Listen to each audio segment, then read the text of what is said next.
Muy buenas tardes a todas, muy buenas tardes a todos. Es un verdadero gusto estar acá de nuevo. Ayer ya tuvimos la experiencia tan interesante de compartir un espacio de intercambio comunicacional. Bien, vamos a abordar hoy el tema, el caso Guatemala en la aprobación de una ley de seguridad alimentaria y nutricional que es la primera ley de seguridad alimentaria y nutricional de Latinoamérica. Efectivamente, en Argentina se había generado una política de seguridad alimentaria y nutricional previamente, pero digamos que entre Argentina y Guatemala surge este primer esfuerzo que luego de Sierra Leona son pioneros a nivel mundial. Por eso es tan interesante conocer, después de 7 años de aprobada la Ley de Seguridad Alimentaria y Nutricional en Guatemala, qué podemos ya contabilizar, qué podemos mencionar, qué experiencias tenemos. Ni dudemos que los 15 minutos van a ser insuficientes porque hay mucha riqueza de experiencia de lo que hemos aprendido mucho de los países vecinos, de lo que ha sucedido en Nicaragua, de lo que ha sucedido en Honduras, de lo que ha sucedido en Ecuador, de lo que ha sucedido en el Distrito Federal. Hemos aprendido muchísimas cosas de lo que juntos estamos haciendo y construyendo. De esa línea de ideas me traigo este esquema que habla de cómo la seguridad alimentaria y nutricional desde 1974, cuando se da la crisis de los alimentos, surge como una bomba comunicacional y como una necesidad imperativa. 1974 se empieza el abordaje, se empieza la evolución conceptual del término de seguridad alimentaria y nutricional, y para Guatemala ustedes pueden ver cómo están los hitos. En 1974, por medio de SEGEPLAN, se lanzan ciertos lineamientos. 1975 empieza a haber una limitada emisión de hitos y es hasta 1996 en que se retoma el tema de la seguridad alimentaria y nutricional. Ese tiempo, ese vacío que aparece ahí, es la época del conflicto armado interno. En ese tiempo podemos dejar de referencia que no se abordó la temática de seguridad alimentaria y nutricional porque las prioridades del Estado eran otras, eran diversas. Pero ya por ahí el 96-97 que se lanza la primera propuesta de ley de seguridad alimentaria y nutricional, yo recuerdo perfectamente que a la hora de hacer la revisión legislativa fue el diputado Rafael Barrios Flores el que la lanzó, y en el momento, yo leí el dictamen, en el momento en el que él lanza una ley de seguridad alimentaria y nutricional, se dejaba sentir en el dictamen de los asesores que la propuesta era una propuesta, oigan la expresión, comunista. Hablar de seguridad alimentaria y nutricional, hablar de que todos tuvieran derecho a comer todos los días de una manera significativa, en el 1997 fue considerada como una propuesta radical y extrema. Hoy, por supuesto, muchos años después, nosotros decimos, no, la seguridad alimentaria y nutricional es fundamental, es muy necesario, pero en aquel momento, en el dictamen del Congreso de la República, le votan la propuesta de ley y le dicen, no, hombre, usted se está metiendo aquí a cosas mayores. Imaginen ustedes el contexto en el que cae. Pero va avanzando y es hasta el 2004, 2005, por supuesto, previamente había habido un esfuerzo por emisión de una segunda propuesta de ley. Es en el 2005 en el que se sanciona la Ley de Seguridad Alimentaria y Nutricional en este país. Y ustedes pueden ver cómo se van dando los eventos constantes aquí de 2000 realmente, 2001, 2003, 2004 hasta el 2008, y empieza a darse esa continuidad de intervenciones e hitos. El boom de la seguridad alimentaria y nutricional, el esfuerzo ya se había iniciado y quería alcanzar justamente un marco normativo. Un marco normativo porque la dispersión de intervenciones en aquellos años de los distintos ministerios era enorme.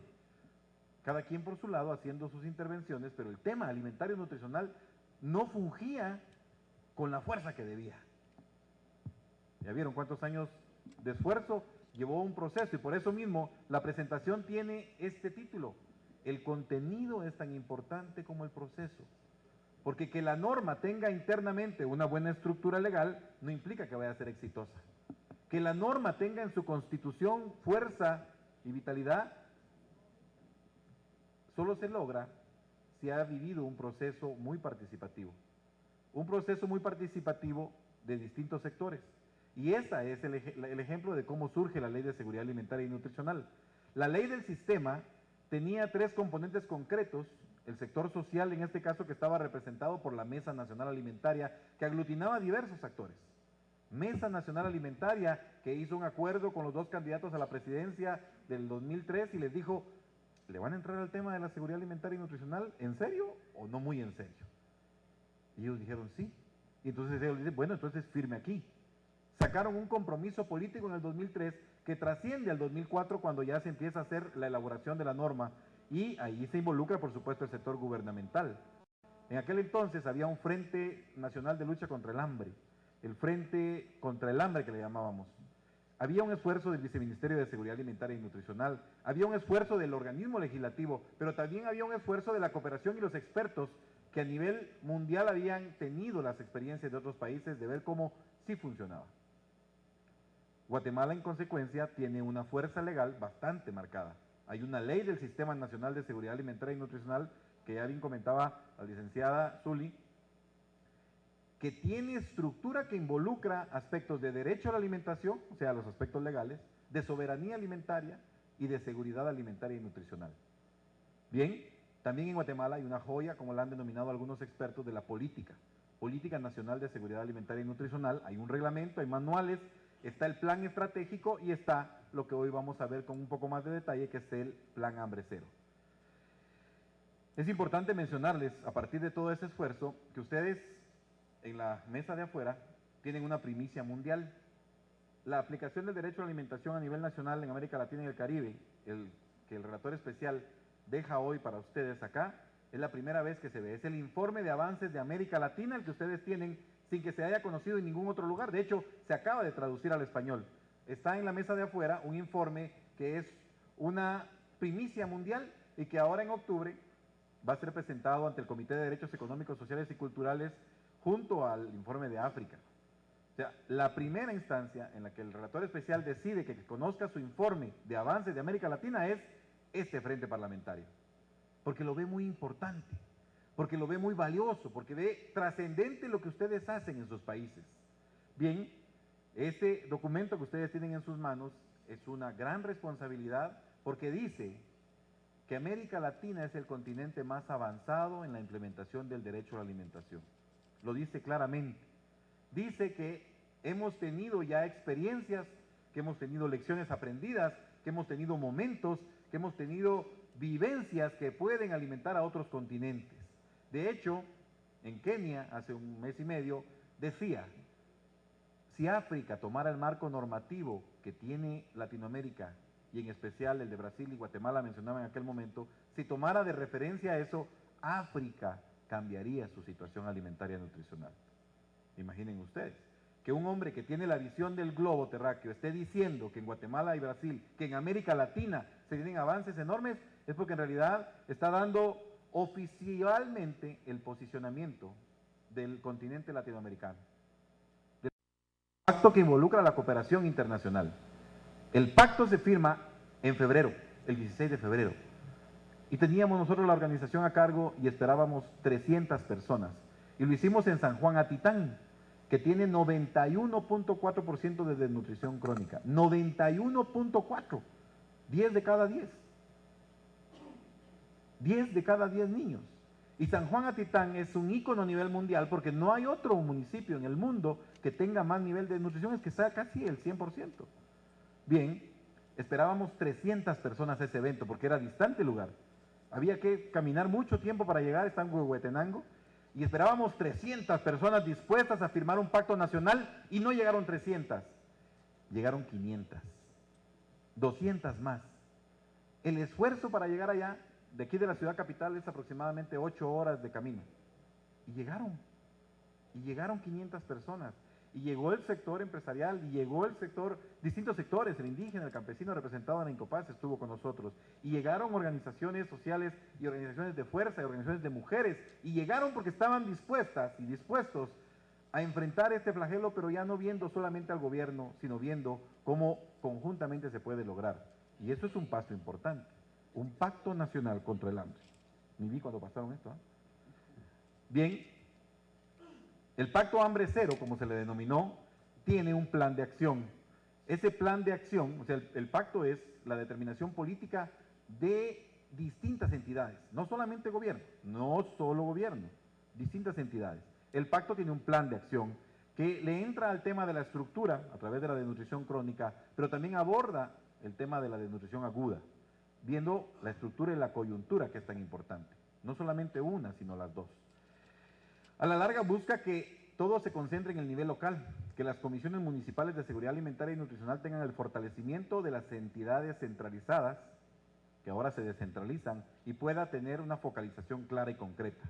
La Comisión Municipal de Seguridad Alimentaria también debe de pensar en aportar dinero. O sea, el nivel local es importante, pero es fundamental que las municipalidades den recursos al respecto y que no piensen que la responsabilidad es solamente de los ministerios de Estado y se desentiendan de lo que les compete. Ese es un avance enorme.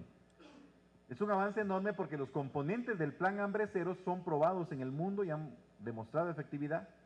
Porque los componentes, 11 componentes, pasan por alfabetización, pasan por lactancia materna, pero también pasan por generación de empleo, pasan por ese aporte que hizo la instancia de consulta y participación social de clarificar que el tema de género es fundamental, que es fundamental la agricultura familiar, pero que también es fundamental que se vean actividades rurales no agrícolas en ciertas situaciones, el tema de agua y saneamiento básico. Pues bien, por supuesto que se enfatiza la ventana de los 1000 días, que es en donde realmente se puede reducir la desnutrición crónica.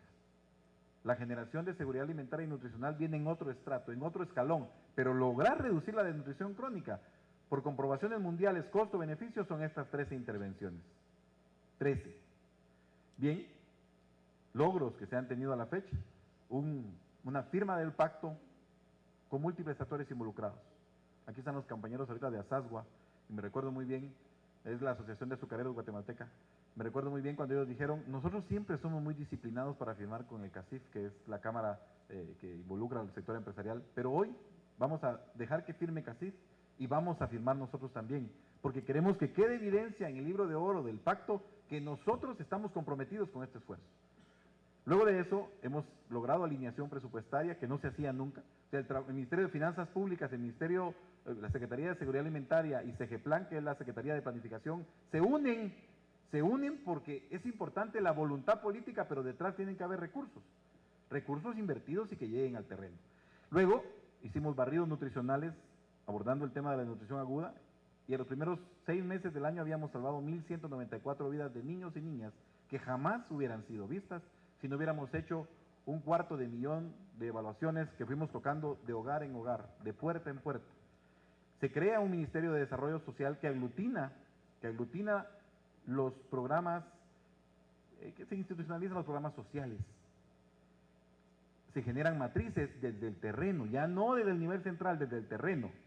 Se busca el apoyo de entidades y se genera una campaña de sensibilización fuerte a nivel nacional que se denomina Tengo Algo que Dar, en donde jóvenes y el gabinete completo, por primera vez en este país un gabinete de gobierno va a dormir, a vivir, a estar 2 días con comunidades pobres y comunidades afectadas. Imaginen eso, un gabinete, ministros, ministras, secretarios, secretarias, durmiendo en comunidades pobres para conocer esa realidad y esa intensidad a profundidad, así como 6.212 jóvenes que se fueron a las comunidades.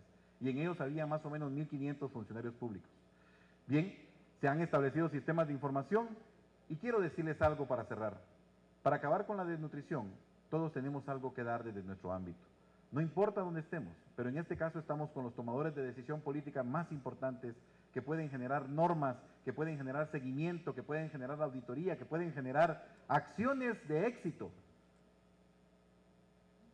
Porque todos en esta lucha tenemos un compromiso. Porque el problema del hambre no es solo de los hambrientos y el problema de la pobreza no es solo de los pobres, sino que hay un efecto dominó que marca las sociedades.